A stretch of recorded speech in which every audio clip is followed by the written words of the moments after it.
Welcome to Torah Tuesdays. This week's Torah portion is Parshat Shemot, the first Torah portion in the book of Exodus, and it tells the story of Moses' beginnings.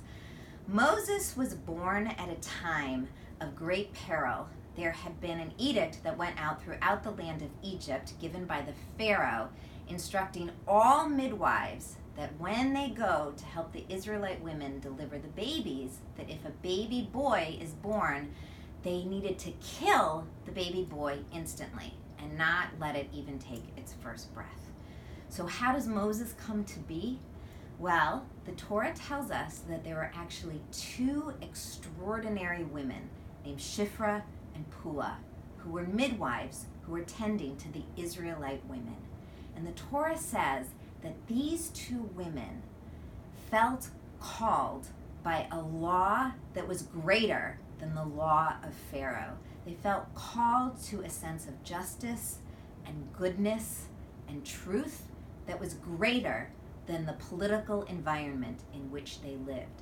And so, at great risk to themselves and to the women that they served, they did not follow the law that Pharaoh set forth, and instead would go and help the Israelite women give birth to their babies, and whether the baby was male or female, they let all of the babies live.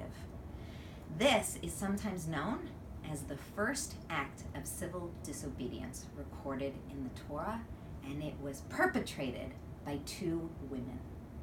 The other truth about this week's Torah portion is that it was Moses' mother, Yocheved, and his sister Miriam, who made sure that he was bundled safely and put into the Nile, and with great faith and trust that God would protect that child, Miriam watched as he wound his way down the Nile and was drawn out from the water. That's what his name means, Moses. Drawn from the water by the daughter of Pharaoh, and raised in the palace, and the story goes on.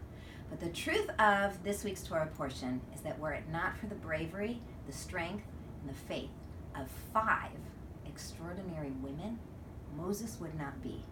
And if Moses doesn't exist, who knows if our redemption would have even ever occurred. So here's for the women of Parshat Shemot, and that's Torah Tuesday.